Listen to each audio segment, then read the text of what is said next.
For this, I've got two clamps, one that goes on the door. The other is to use when you tighten up your thread at the end.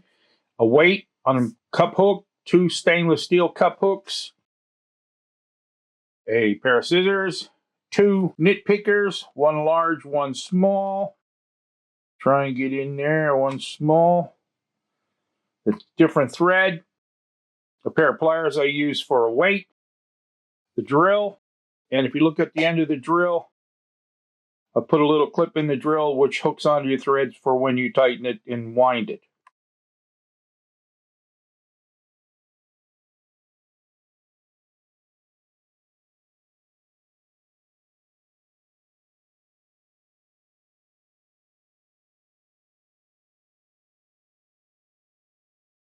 Okay, the board is 2 meters long, but the distance of the hand furled leader is about my arm span, which is about how far I can reach.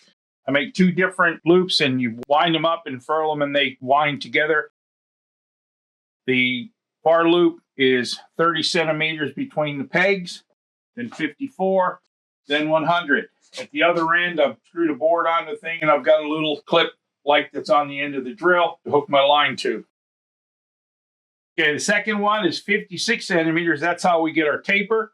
Then 60 centimeters, and then 66 centimeters. When you wrap your wire, your line around it, and up here I've got a nail in. When you tighten the line, it's supposed to reduce by 10%, which is 20 centimeters if you do all the calculations. But because I'm using the little stainless steel cup hooks that wrap around the hook, I bring it a little bit further when I tighten it. The new improved system, I replaced that board and the hooks with the two additional dowels, and then I put a nail down where the spot goes where you reduce it 10%. If I had to do it again and make another one, I would use a darker colored board, which makes it easier to see the thread. Okay, now to start, all you do is tie a loop, overhand knot, but you want the loop to be long because the weakest part of each strand is where the knot is. So if the knot's further down, then it's a lot stronger. Now, when you start off, you hook the loop on, and I'm going around from the inside out 2 times. I've done that twice. I've got my loop. Now I'm going down to the other end, and this time I do the same thing 3 times, but instead of wrapping it around the peg, I take it between and bring it back. That's 1 time. Second time goes between, going inside, out. Third time, so I've done 2 there, 3 here. I come up to this end, I go inside out, bring it back 1 time.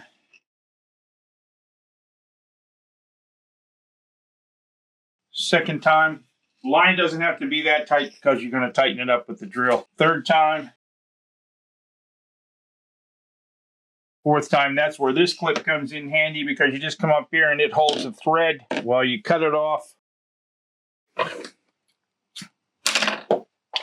Measure your loop. Estimate the loop about there. Tie another one of those big long overhand knots.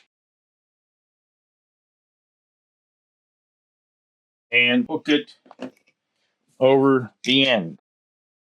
Now, if you get a loose line like this one is here, because the loop, then all you do is come up this end and keep pulling them apart until it becomes tight again. My big overhand loop, hook it over the end, going inside out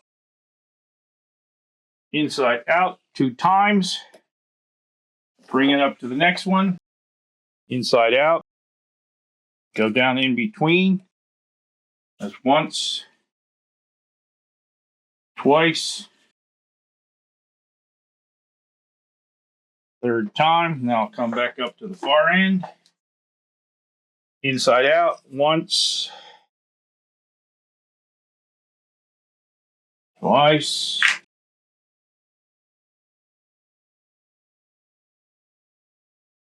3rd time, 4th time. Get my clip, it, stretch it out so I got plenty of cord. Guess, make the loop. Make sure it's tight. Hook it over the loop.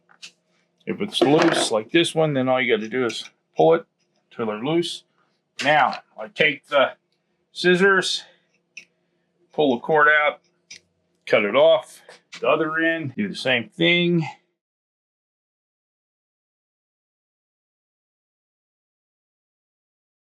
Going at the end. Now we down here, we come back. If we've cut our cord, we lift it over.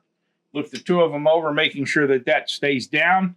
Keep that one down, lift that one over, lift that one over, and now you're ready to use the drill.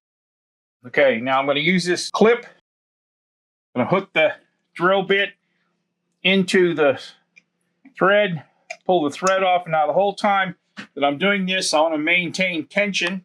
And as I twist it with the drill, it'll get shorter. And what the best way to learn how to do it, because you do it by feel, is the first time you thread it, just run it until it breaks. And then you'll see how far it goes to break. It's going to reduce 10%. And because I'm using the clip, I'm going to stop it about there.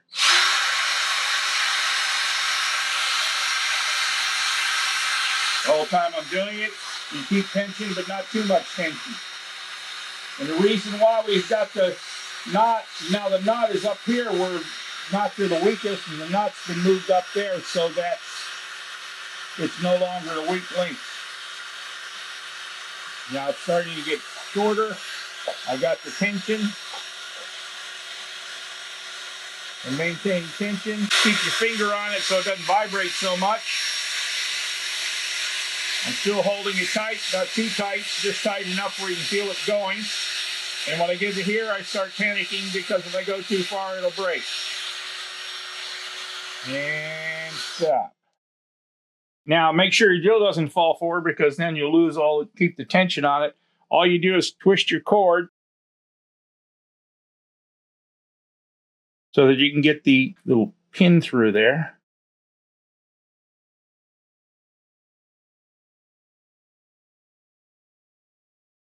Slide it down through, take it back, hold the tension the whole time because you lose it, it'll shoot up the other end. And this time, this is where the pliers come in handy. That they serve as a weight to keep it from going. Okay, I'm just about finished with the second one. You can see I got a little bit of tension, but not too much. I want to go to about there. Go any further, it breaks. Put the drill up, make sure it doesn't fall down because you lose control. Now I'll show you how to put the clip in. Take the first clip out. You got to maintain tension. You do the same thing where you twist it so you can get the metal thing through. I always like to do the big one first and then take it away. Then it slides down to the little one. Making sure that the cord is over top down here. Pull it tight. Put the pliers on. And because I flipped the pliers off before I put a heavier weight on it, you don't have to do that. I put the clamp up on the door. It's got a hole at the end so that I'm able to put the clip in and dangle it down so that the two pieces will twist together. Now when you put this hook in, you put it in between the two, but make sure you bring it around the back because otherwise sometimes you lift it up and it shoots up to the other end. Keep the pressure on. Do the same thing with this one. Take it to the back. You lift it up. Now hold that tight. And you reach up, and that's the reason why it's only this long, because that's as far as I can reach. Keep the tension on the two. Bring it over. Put it in the hook. Slide it down so that it's straight. And let go. And you let that twist, and it's combining, twisting the two together until it stops completely. You got two nit pickers. The first one is the one that you use to make your loop. And this is the one that you tighten your loop on. Take your nit picker and you put the little hook through the two strands. You slide that to the bottom. Then you hold on to the thread. Slide it through and you've got those two loops. Put the nit pick of the nit picker through the 2 loops, making sure that the little clamp goes up. Then you take the thing and you slide it over the top. So here I am there. Now I take the original one, slide it to the bottom. Take the loop I've made, hook it in, knit pick flap comes over. You slide that over the top. Then you get your big knit picker, put it in the loop, and yank so that it's really tight. The side would be better. I have the 2 loops like that. That knit picker bit slides up over the top. And now that loop is inside. Slide the original one down. Now I'm hooking the loop that I made over. So I got like that. That slides up over the top so that it's slid over the top. I get my large knit picker and pull it really tight.